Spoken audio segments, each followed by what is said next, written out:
Welcome back to G Fun Facts Online. Today, we are looking up, way up. Imagine standing on a plain in the late Cretaceous.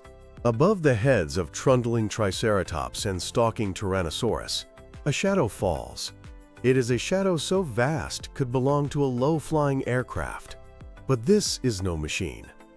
It is Quetzalcoatlus northropi, a creature with the wingspan of a fighter jet and a neck longer than a giraffe's, vaulting into the air with the power of a hydraulic catapult. For over 150 million years, pterosaurs were the absolute masters of the air, the first vertebrates to conquer powered flight.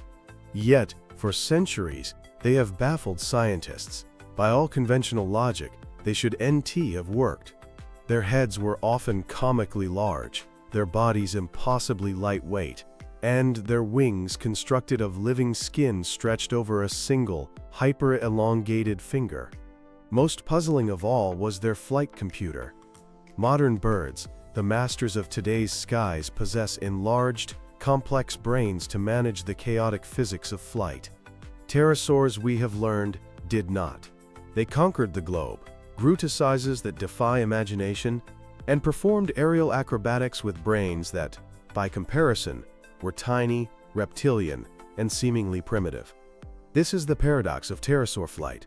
How did a creature with a tiny brain pilot a biological glider the size of a bus? The answer, emerging from cutting-edge research in 2024 and 2025, rewrites the history of aviation and reveals a creature far more alien and more sophisticated than we ever dared to imagine. To understand the pilot, we first have to understand the machine. A pterosaur was not a bird, nor was it a bat. It was a masterpiece of biological engineering, built on entirely different principles. Let's look at the hardware. For a long time, paleontologists thought the pterosaur wing was just a flap of dead skin, like a leather cape. We now know this is completely wrong. The pterosaur wing, or patagium, was a dynamic, living organ. It consisted of multiple layers. There was an epidermis, a layer of fine blood vessels known as the rete mirabile for controlling temperature, a layer of muscles, and, most importantly, the actinofibrils. These actinofibrils were stiff, hair-like structural fibers embedded in the outer part of the wing. They radiated in a fan shape. Their job was to prevent the wing from billowing like a loose sail in the wind.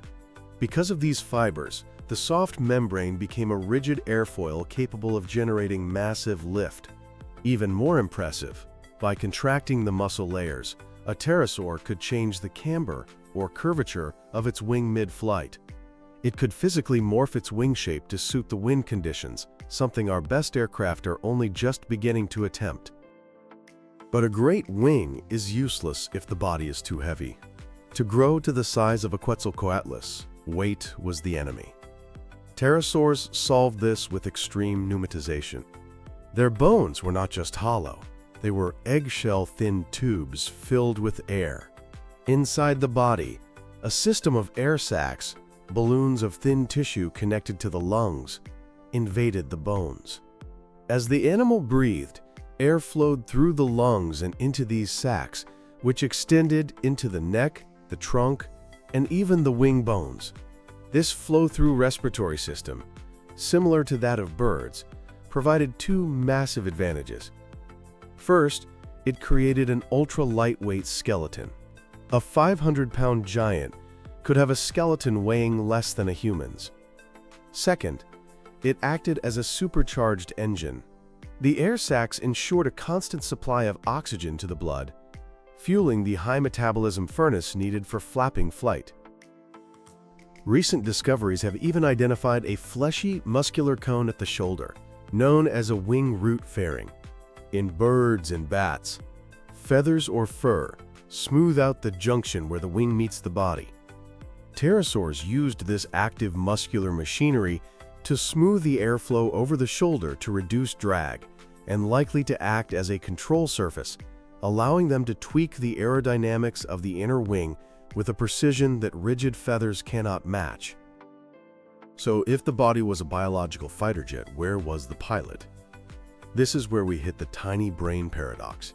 Birds have massive brains for their body size. They have a huge forebrain for processing data and a massive cerebellum for movement. For decades, scientists assumed that powered flight required this kind of brain power to process the torrent of sensory data coming from the air.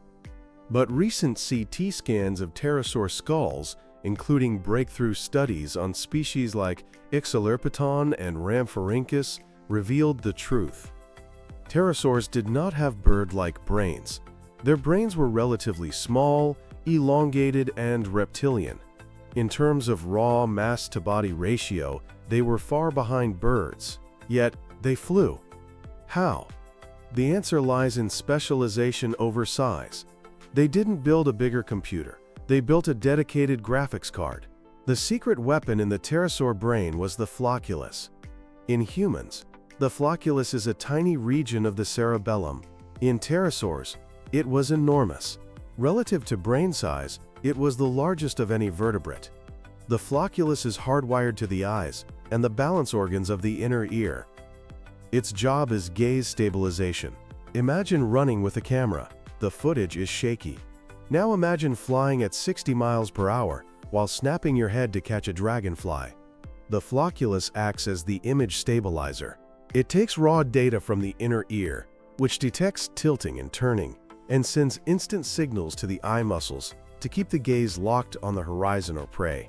Because pterosaur wings were so large and flexible, they were likely aerodynamically unstable, prone to wobbling. A massive flocculus suggests that pterosaurs flew by reflex. They didn't think about flying. Their brain automatically adjusted the wing muscles and head position faster than conscious thought could occur. While the thinking part of the brain was small, the visual processing centers, the optic lobes, were huge. Pterosaurs were highly visual creatures. They likely saw in color and had exceptional depth perception. The neurological investment was heavily biased toward input and reflex, rather than processing. They were reflex machines, optimized for reaction time rather than problem solving. Now, let's address the takeoff. For decades, the biggest argument against giant pterosaur flight was the launch. Birds launch bipedally using their two legs. As birds get bigger, their legs get heavier. Eventually, the muscle needed to jump exceeds the muscle the skeleton can support. This is the launch limit. If Quetzalcoatlus tried to jump like a bird, it would have failed. It would have broken its own legs. The breakthrough came when biomechanist Michael Habib proposed a radical idea. What if they didn't launch like birds? Pterosaurs walked on four legs. Their wings were attached to massive muscular forelimbs, the strongest part of their body. Computer models and bone stress analysis confirmed it. Pterosaurs used a quadrupedal launch. They crouched down and vaulted themselves into the air using their massive wing arms, effectively pole vaulting over their own shoulders. This circumvented the bird limit. By using their flight motors as their launch motors, they didn't need dead weight in their hind legs. This unique launch mechanism is what unlocked the door to gigantism, allowing them to reach sizes birds could only dream of. This hardware and software combination allowed them to radiate into an explosion of ecological forms. Pterosaurs were not just one thing. They occupied every niche imaginable. Take Pterodastro. Imagine a flamingo mixed with a dragon. It had a beak curved upward, lined with over 1,000 bristle-like teeth. It waded in shallow, salty lagoons, pumping water through its beak to trap tiny crustaceans, a lifestyle that required immense tactile sensitivity in the jaw. Then, there were the nutcrackers like Disungaripterus. This creature looked like it had been designed by a surrealist. Its beak was tipped with a pincer-like point for prying shellfish from rocks, and the back of its jaw was lined with flat, crushing teeth to crack the shells. We also have the vampire hunters. Jeholopterus was a small, fuzzy, aneurognathid with huge eyes and a frog-like mouth. It was a nocturnal insectivore, likely flitting through the Jurassic forests like a bat, using its wide mouth to scoop moths from the air. And, of course, the ocean crossers. Pteranodon had a 20-foot wingspan, but a body smaller than a human's. It relied on dynamic soaring, using the wind shear over ocean waves to travel thousands of miles without flapping. Nyctosaurus took this to the extreme, losing its fingers entirely, except for the wing finger, becoming a creature purely of the air, unable to climb or grasp. Finally, the giants. The Ashdarchids, like Quetzalcoatlus and Hatzegopteryx, were surprisingly terrestrial. Their proportions suggest they didn't just fish.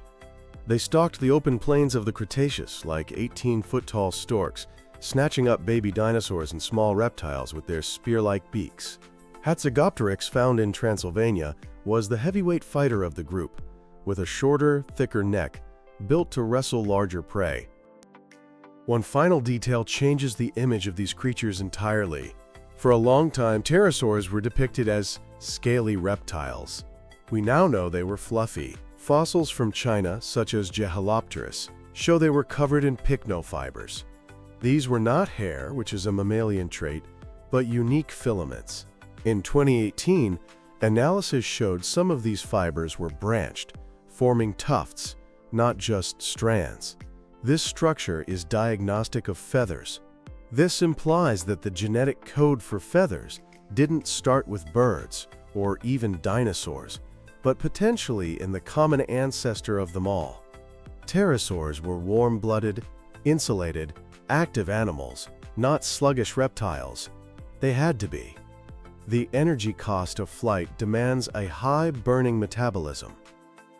So if they were so perfect, why did they die?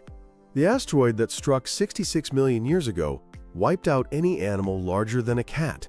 Pterosaurs, by the end of the Cretaceous, had become specialists in gigantism. The small, generalist niches were filled by birds.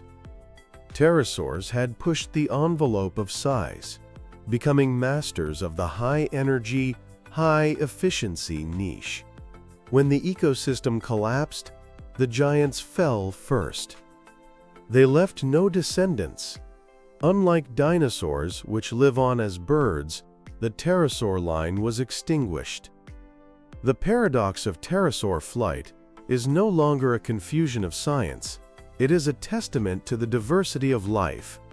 They proved that you don't need a bird's brain to rule the sky. You need a specialized set of reflex arcs, a body built of air and muscle, and the audacity to pole vault into the heavens. They were not failed birds. They were the greatest flyers the world has ever seen. Thanks for listening to G Fun Facts Online. Make sure to subscribe for more deep dives into the history of our planet.